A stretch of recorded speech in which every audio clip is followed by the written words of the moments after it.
Hello everyone, this is Rinku Maurya and welcome to the Maurya FT classes. यदि आपने assessment year 23-24 यानी कि जिसका फाइनेंशियल ईयर 22 और 23 है, 31 जुलाई तक अपनी आईटीआर को ना तो आपने फाइल की है, और यदि आपने फाइल की है और उसको आप रिवाइज करना चाहते हैं तो आपके लिए 5 दिन का और समय है, आप इसको फाइल कर सकते हैं। इस वीडियो में हम 3 पॉइंट डिस्कस करने वाले हैं। असेसमेंट ईयर 23-24 के लिए जो आईटीआर आप फाइल करेंगे वो आईटीआर आपकी बिलेटेड आईटीआर मानी जाएगी। बिलेटेड आईटीआर को फाइल करने के लिए कुछ रूल्स हैं जो कि आपको फॉलो करने पड़ते हैं। यदि आप अपनी आईटीआर को फाइल नहीं कर पाते 31 दिसंबर 2023 तक, तो उसके बाद आपको अपडेटेड आईटीआर के थ्रू जाना होगा, जो कि एक नॉर्मल या ओरिजिनल आईटीआर नहीं माना जाएगा। वहाँ पे आपके लिए जो रूल्स होंगे वो अलग हो जाएंगे और उसके अकॉर्डिंग आप अपनी आईटीआर को फाइल कर पाएंगे। और स्टेप बाय स्टेप प्रोसेस क्या होगा बिलेटेड आईटीआर को फाइल करने का, इसे भी हम डिस्कस करेंगे। नॉर्मल आईटीआर फाइलिंग की जो ड्यू डेट होती है दोस्तों वो 31 जुलाई 2023 होती है। नॉन ऑडिट केस के लिए, ऑडिट केस के लिए 31 अक्टूबर होती है। और बिलेटेड और रिवाइज आईटीआर की जो ड्यू डेट है वो 31 दिसंबर 2023 है। जी हाँ दोस्तों, यदि आप अपने नॉर्मल आईटीआर आपने यदि 31 जुलाई तक फाइल नहीं की है तो आप अपनी बिलेटेड आईटीआर या फिर आईटीआर को आप रिवाइज कर सकते हैं 31 दिसंबर 2023 तक। तो बिलेटेड आईटीआर को जब आप फाइल करेंगे तो आपके ऊपर लेट फीस भी एप्लीकेबल होती है जो आपको पे करनी होती है, क्योंकि ये एक नॉर्मल आपका ड्यू डेट के अंदर आईटीआर फाइल नहीं हो रहा है, आईटीआर ड्यू डेट के बाद फाइल हो रही है, इसलिए आपको लेट फीस लगता है। तो यदि आपकी ग्रॉस टोटल इनकम 2.5 लाख के नीचे है तो कोई भी लेट फीस आपकी नहीं लगेगी, नील हो जाएगी। यदि आपकी ग्रॉस टोटल इनकम 2.5 लाख से लेके 5 लाख के बीच में है तो 1000 रुपीज़ की आपकी लेट फीस लगाई जाएगी। तो यदि आपकी ग्रॉस टोटल इनकम 5 लाख से ज़्यादा है तो ऐसे केस में जो लेट फीस आपकी होगी वो 5000 रुपये की आपको पे करनी होगी। साथ में यदि कोई टैक्स वगैरह आपका बनता है, रिफ़ंड वगैरह माइनस करने के बाद आपका कुछ टैक्स वगैरह आता है या फिर आपका रिफ़ंड नहीं है, आपका ऐसे ही टैक्स लायबिलिटी बनती है, तो दोनों ही केस में टैक्स के साथ में आपको इंटरेस्ट भी पे करना होगा सेक्शन 234A-B-C में। तो ये आपको बिलेटेड आईटीआर के कुछ डिसएडवांटेज जो आपको फेस करने पड़ते हैं। इनफैक्ट यदि आपका कोई रिफंड वगैरह यदि बन रहा है और आप उसको क्लेम करना चाहते हैं तो आप बिलेटेड आईटीआर को फाइल कर सकते हैं, अपनी रिफंड को आप क्लेम कर सकते हैं। आईटीआर को रिवाइज करने की डेडलाइन 31 दिसंबर 2023 है। बिलेटेड आईटीआर को फाइल करने की भी डेडलाइन 31 दिसंबर 2023 है। इनकेस यदि ये डेडलाइन ओवर हो जाती है, यदि आप अपनी आईटीआर को फाइल नहीं करते हैं या रिवाइज आप नहीं कर पाते हैं, तो फिर आपको आईटीआर यू के थ्रू ही जाना पड़ेगा, जो कि एक नॉर्मल आईटीआर नहीं होती है, ये आपकी अपडेटेड आईटीआर होती है जो आपको फाइल करनी पड़ती है। तो अपडेटेड आईटीआर की जो डीमेरिट होती है कि आप कोई भी टीडीएस रिफंड वगैरह इसमें आप क्लेम नहीं कर सकते हैं। जैसे कि लोग क्या करते हैं, उनका यदि टीडीएस रिफंड बना हुआ है, वो अपनी आईटीआर को फाइल नहीं किए, बिलेटेड आईटीआर भी फाइल नहीं किए, तो सोचते हैं कि अपडेटेड आईटीआर फाइल कर देंगे तो मेरा रिफंड हमें मिल जाएगा। तो ऐसा कोई भी क्लेम आप नहीं कर पाएंगे और नील रिटर्न फाइल करने की कोई फैसिलिटी अपडेटेड आईटीआर में नहीं होती है। आप नील रिटर्न भी, जैसे आप 2.5 लाख के नीचे आप सोचते हैं कि अपनी इनकम हम दिखा दें या 5 लाख के नीचे आपकी इनकम आ जाए तो आपकी नील आईटीआर चली जाएगी, जबकि दोस्तों ऐसा कोई फैसिलिटी यहाँ पे नहीं है। अपडेटेड आईटीआर को फाइल करने की भी एक टाइम लिमिट होती है। यदि आप 12 मंथ्स के अंदर, यानी असेसमेंट ईयर आपका कंप्लीट होता है, जैसे कि 22-23 का असेसमेंट ईयर 23-24 है, तो 24 जैसे 31 मार्च 2024 खत्म होगा, उसके बाद आप 12 महीने के अंदर यदि अपनी अपडेटेड आईटीआर को आप फाइल करते हैं तो उस केस में एडिशनल टैक्सेस 25% आपको लगाए जाएंगे। मतलब जो आपका टैक्स अमाउंट नॉर्मल आएगा इनकम पे, उस पर 25% आपको एडिशनल टैक्स पे करना होगा। उसके बाद आपको इंटरेस्ट वगैरह भी पे करना पड़ेगा उसके ऊपर, और जो पेनाल्टी आपकी लगेगी वो अलग से आपको पे करनी पड़ेगी। इनकेस यदि आप 24 मंथ्स के अंदर यदि आप फाइल करते हैं तो 50% आपको एडिशनल टैक्सेस पे करना पड़ेगा। जी हाँ दोस्तों, टैक्सेस के साथ साथ आपको पेनाल्टी इंटरेस्ट भी पे करना पड़ेगा। यदि आपके पास टैक्स लायबिलिटी यदि आपकी है तभी आप इसको फाइल कर सकते हैं। यदि आपकी टैक्स लायबिलिटी नहीं है तो फिर आप आईटीआर यू को फाइल नहीं कर सकते। ये कुछ ड्रॉबैक है जो आपको अपडेटेड आईटीआर में देखने को मिलती हैं। तो अपडेटेड आईटीआर का इंतजार क्यों करना? यदि हमारे पास 5 दिन का टाइम है तो हम अपनी अपडेटेड आईटीआर और आईटीआर को रिवाइज हम कर दें और बाकी बाद का हमें वेट नहीं करना है दोस्तों, ठीक है।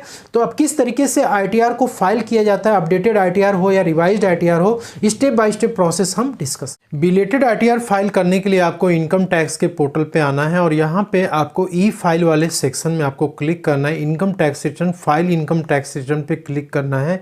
यहाँ पे आपको अपना असेसमेंट ईयर 23-24 सेलेक्ट करना है। ऑनलाइन मोड पे आपको यहाँ पे क्लिक करना है। देन आपको यहाँ पे कंटिन्यू पे आपको क्लिक करना है। स्टार्ट न्यू फाइलिंग पे आपको जाना है और यहाँ पे आपको इंडिविजुअल सेलेक्ट करना है। आपके केस में यदि एचयूएफ या फिर अदर्स का ऑप्शन होगा तो आप कर सकते हैं। इंडिविजुअल सेलेक्ट करना है, कंटिन्यू पे आपको क्लिक करना है। यहाँ पे आपको आईटीआर फॉर्म सेलेक्ट करना है, तो हम यहाँ पे आईटीआर 1 को चूज कर रहे हैं। सिर्फ और सिर्फ सैलरी इंप्लॉय के लिए फॉर्म फिलअप किया जाता है। इन केस यदि आपके केस में सैलरी के साथ साथ यदि आपको कोई कैपिटल गेन से इनकम हो रखी है तो आप आईटीआर 2 को सेलेक्ट कर सकते हैं। यदि आपको बिजनेस प्रोफेशन से भी इनकम हो रखी है, कैपिटल गेन भी है, तो आप आईटीआर 3 को चूज कर सकते हैं। तो यहाँ पे आईटीआर 1 को हम चूज करते हैं और यहाँ पे हम इस पर क्लिक करेंगे। इसके बाद आपको यहाँ पे लेट्स गेट स्टार्टेड पे आपको क्लिक करना है। तो यहाँ आपसे बेसिक क्वेश्चंस पूछा जाता है कि क्या आपकी इनकम बेसिक एग्जम्पशन लिमिट से ज़्यादा है, यानी कि 2.5 लाख से ज़्यादा है, तो आप इस ऑप्शन को सेलेक्ट करेंगे। यदि आपके ऊपर ये इसमें से कोई ऑप्शन यदि एप्लीकेबल है तो आप इसे कर सकते हैं। तो यदि आपकी टोटल इनकम 2.5 लाख के नीचे है, आप जो है नील की आईटीआर फाइल कर रहे हैं क्योंकि आपको रिफंड वगैरह क्लेम करना है, तो आप अदर्स पे क्लिक कर सकते हैं। अदरवाइज आप जो है taxable income more than exemption limit पे आपको क्लिक करना है। इसके बाद आप यहाँ पे कंटिन्यू बटन पे आपको क्लिक करना है। इसके बाद आपको यहाँ पे ओके पे क्लिक करना है और यहाँ पे पर्सनल इन्फॉर्मेशन में जो आपकी डिटेल्स है उसको आपको यहाँ पे फिलअप करना पड़ता है। तो यहाँ पे आपको डिटेल्स अपना एक बार वेरीफाई कर लेना। यदि इन केस कोई चेंजेस वगैरह करना है तो आप इसको चेंजेस भी कर सकते हैं और कॉन्टैक्ट डिटेल्स आपकी आ जाती है। फाइलिंग सेक्शन इंपॉर्टेंट होता है। यहाँ पे बाय डिफ़ॉल्ट सेक्शन 139(4) यहाँ पे आ रहा है। 31 दिसंबर 2023 के बाद आपका ये ऑप्शन यहाँ पे देखने को नहीं मिलेगा, बाय डिफ़ॉल्ट आ रहा है। इसके बाद यदि आपको अपनी आईटीआर रिवाइज करनी है तो आप सेक्शन 139(5) पे आप क्लिक करेंगे। इन केस यदि कंडोनेशन ऑफ डिले का रिक्वेस्ट यदि आपने डाल रखा है तो आप यहां से भी अपनी आईटीआर को इस पे सेलेक्ट करके फाइल कर सकते हैं। तो हम इस वीडियो में बिलेटेड आईटीआर के बारे में बात कर रहे हैं, तो सेक्शन 139(4) को ऐसे ही रहने देंगे। इसके बाद हम नीचे की तरफ आ जाएंगे और यहाँ पे बैंक की डिटेल्स आपको अपनी वेरीफाई कर लेनी है। आपका एक बैंक प्री वैलिडेटेड होना बहुत ज़रूरी है। तो बैंक प्री वैलिडेटेड होने से क्या होता है कि आपका कोई भी रिफंड वगैरह यदि होगा तो आपके बैंक अकाउंट में क्रेडिट हो जाएगा, यदि नहीं रहेगा तो नहीं होगा। और यहाँ पे आपको प्री वैलिडेट करा करके, यदि नहीं है तो आप ये 3 डॉट पे क्लिक करेंगे, व्यू बैंक अकाउंट पे आप जाएंगे, वहाँ से अपने बैंक को प्री वैलिडेट करा लेंगे। इसके बाद आपको इस पॉइंट को चेक करना है, देन आपको कंटिन्यू बटन पे क्लिक करना है। तो ये जो आईटीआर है ये 5 स्टेप्स में कंप्लीट होती है। तो हमने पहला वाला स्टेप कंप्लीट कर लिया। सेकेंड स्टेप में ग्रॉस टोटल इनकम है, आपकी जिस भी हेड से इनकम हो रखी है, चाहे सैलरी से इनकम हो, हाउस प्रॉपर्टी से इनकम हो, अदर सोर्सेज की इनकम हो, आपको अपनी सारी डिटेल्स इनकम की यहाँ पे इंटर करनी पड़ती है। आप कंटिन्यू बटन पे आपको क्लिक करना है और यहाँ पे दोस्तों सैलरी की इनकम आपको यहाँ पे इंटर करनी होती है। तो एडिट पे जब जाएंगे आप तो यहाँ पे आपको अपनी ग्रॉस सैलरी यहाँ पे इंटर करनी पड़ती है। इसके बाद आपको सिंपली यहाँ पे क्या करना है, सारी डिटेल्स इंटर करने के बाद आपको यहाँ पे सेव पे क्लिक करना है। और नेक्स्ट ऑप्शन आपके जो इनकम का हेड होता है वो होता है इनकम फ्रॉम हाउस प्रॉपर्टी। यदि आपने कोई प्रॉपर्टी अपनी लेट आउट यानी किराए पे दे रखी है तो उसकी डिटेल्स आपको यहाँ पे एंटर करनी होती है। यदि आपने प्रॉपर्टी अपने खुद के यूज़ के लिए यदि आप इस्तेमाल कर रहे हैं, जैसे कि आप उसमें खुद रहते हैं लेकिन आपने उस प्रॉपर्टी के लिए बैंक से लोन ले रखा है और आप उसका इंटरेस्ट पे कर रहे हैं, तो आपको यहाँ पर डिडक्शन मिल जाता है। तो आप यहाँ पर ऐड और एडिट डिटेल्स पर आप जाएंगे और अपनी प्रॉपर्टी का जो भी रेंटल इनकम आपका है वो आपको यहां से इंटर करना पड़ेगा। नेक्स्ट में है इनकम फ्रॉम अदर सोर्सेस। यदि आपको डिविडेंड से इनकम हुई हो या फिर कोई एफडी से इंटरेस्ट मिला हो या फिर आपको सेविंग बैंक से इंटरेस्ट मिला हो, सारी डिटेल्स यहां पे अपडेट हो जाती हैं। इन केस यदि आपके केस में अपडेट नहीं हो रहा है तो आप यहां पे ऐड अनदर पे जाकर के ऐड कर सकते हैं। यहां पे दोस्तों आपकी ग्रॉस टोटल इनकम आ जाएगी, यानी कि सैलरी की इनकम प्लस हाउस प्रॉपर्टी की इनकम प्लस अदर सोर्सेज की इनकम सारी ऐड होने के बाद टोटल इनकम इनकम यहाँ पे आ जाएगी। आपको यहाँ पे कंफर्म पे आपको क्लिक करना है। बट टोटल डिडक्शंस यानी कि यदि आपने कोई भी LIC वगैरह करा रखी है उस पर आप प्रीमियम वगैरह पे करते हैं, या आपने हेल्थ इंश्योरेंस ले रखा है उस पर अपने प्रीमियम वगैरह दिया हुआ है, तो आप यहाँ पे क्लेम ले सकते हैं। यदि आपने कोई डोनेशन वगैरह किया तो आप यस पे क्लिक करके डोनेशन का अमाउंट यहाँ पे आप इंटर कर सकते हैं। और इसके बाद यहाँ पे 80C में आपको इंश्योरेंस प्रीमियम वगैरह का डिडक्शन आपको मिल जाता है। तो कोई LIC वगैरह की प्रीमियम है तो आप यहाँ पे टोटल अमाउंट जो साल भर में आपने प्रीमियम का पे कर रखा है वो अमाउंट आपको यहाँ पे इंटर करनी है। इसके बाद बहुत काफ़ी सारे डिडक्शंस वगैरह, 80D का डिडक्शन यदि आप हेल्थ इंश्योरेंस प्रीमियम वगैरह यदि आपने पे कर रखा है तो आप हेल्थ इंश्योरेंस के लिए यहाँ पे यस करके आप उसको ऐड कर सकते हैं। कोई भी डिडक्शन आप क्लेम करते हैं तो उसका प्रूफ आपके पास प्रॉपर होना चाहिए।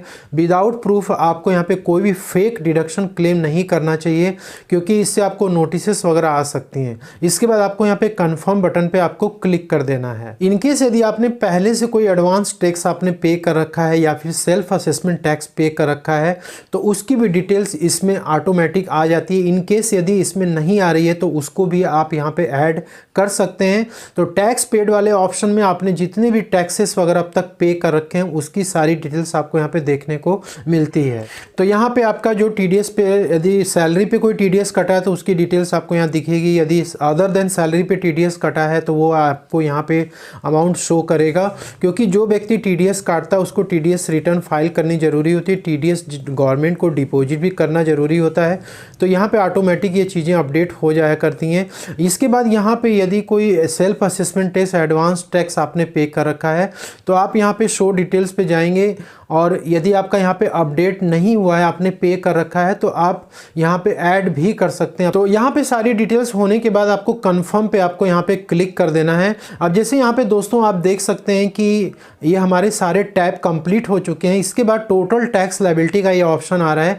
तो यहाँ पे 1000 रुपीज़ पेमेंट करने के लिए बोल रहा है, क्योंकि हमारी जो टोटल इनकम है वो 2.5 लाख के ऊपर है लेकिन 5 लाख के नीचे है। तो जो लेट फीस है 1000 रुपीज़ का, यदि ये आपका टोटल इनकम यहाँ पे 5 लाख के ऊपर हो जाता है तो ऐसे केस में ये 5000 रुपये आपको लेट फीस पे करना पड़ता है। तो यहाँ पे जो आपकी टैक्स लायबिलिटी आ रही है इसको आपको पे करना पड़ेगा।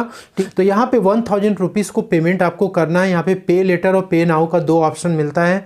तो आपको अपना पेमेंट कर देना चाहिए, क्योंकि अभी आपके पास टाइम बहुत कम है, इसलिए पे लेटर वाला ऑप्शन आपको चूज़ नहीं करना चाहिए।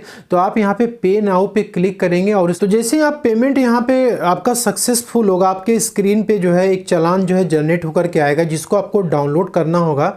और आप डाउनलोड करेंगे तो वो चालान आपको कुछ इस तरीके से दिखेगा जो आपने पेमेंट कर रखा है। इसमें कुछ इंपॉर्टेंट चीज़ होती है जो आपको ध्यान देनी है, जैसे date of deposit, BSR code, challan number और डेट। ये इन्फॉर्मेशन आपको ITR में फिलअप करनी पड़ेगी, तभी आप अपने ITR को फाइल कर पाएंगे।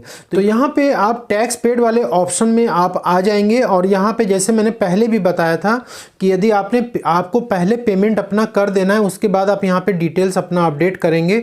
तो यहाँ पे self assessment test advance tax पे आपको क्लिक करना है, ऐड अनदर पे आपको क्लिक करना है, और यहाँ पे आपको BSR कोड, सीरियल नंबर जो कि आपके इसी फॉर्मेट में मिल जाएगा, BSR कोड और चालान का सीरियल नंबर और डेट, ये आपको यहाँ पे इंटर करना है। ठीक है, और यहाँ पे डेट ऑफ डिपॉजिट, इसके बाद जो अमाउंट आपने पे किया है वो अमाउंट आपको इंटर करने के बाद यहाँ पे ऐड बटन पे आपको क्लिक करना है। टैक्स लायबिलिटी हमारी थी 1000 रुपीज़, और हमने क्या किया कि अपना जो भी पेमेंट किया था उसको हमने अपडेट कर दिया, तो यहाँ पे टैक्स पेड हमारा इक्वल आ गया। ठीक है, तो ये दोनों अमाउंट यहाँ पे बराबर होना चाहिए। इसके बाद प्रोसीड पे आपको क्लिक करना है, नीचे की तरफ आएंगे, प्रीव्यू रिटर्न पे आपको क्लिक करना है। देन आपको यहाँ पे इस बॉक्स को आपको चेक करना है। इसके बाद आप यहाँ पे सारी डिटेल्स वगैरह आप चेक करने के बाद आपको प्रोसीड टू प्रीव्यू पे आपको क्लिक करना। आपने जो भी रिटर्न तैयार किया है वो रिटर्न का आपको प्रीव्यू आप यहाँ से देख सकते हैं। यदि कुछ आपको करेक्शन करना है तो आप करेक्शन भी कर सकते हैं। इसके बाद आप यहाँ पे नीचे की तरफ आएंगे, प्रोसीड टू वैलिडेशन पे आपको यहाँ पे क्लिक करना है। तो दोस्तों जैसे ही आप जो है वैलिडेशन करते हैं उसके बाद यहाँ पे स्क्रीन पे आपके वैलिडेशन सक्सेसफुल आएगा। देन आपको प्रोसीड टू वेरिफिकेशन पे आपको जाना है। यदि कोई एरर होगा तो आपको एरर शो कर देगा, पहले आपको उसको करेक्ट करना होगा, देन आप इसको वेरीफाई करा सकते हैं। तो यहाँ पे आपको 3 ऑप्शन मिलते हैं। आप तुरंत वेरीफाई करना चाहते हैं तो आप इस पर क्लिक करेंगे, आपको बाद में वेरीफाई करना है तो आपको ई वेरीफाई लेटर पे आपको क्लिक करना होगा, लेकिन आपको 30 दिन का टाइम मिलता है, आप उसको ई वेरीफाई कर सकते हैं। तो हम ई वेरीफाई नाउ पे यहाँ पे क्लिक करेंगे और इसके बाद कंटिन्यू कंटिन्यू बटन पे यहाँ पे क्लिक करेंगे। इसमें आपको कई सारे ऑप्शंस मिल जाते हैं वेरीफाई कराने के लिए। तो आप आधार OTP को आप सेलेक्ट कर सकते हैं। तो यहाँ पे आधार OTP का ऑप्शन आपको मिलेगा, इस पर सेलेक्ट करना होगा। देन आपको कंटिन्यू बटन पे यहाँ पे क्लिक करना होगा।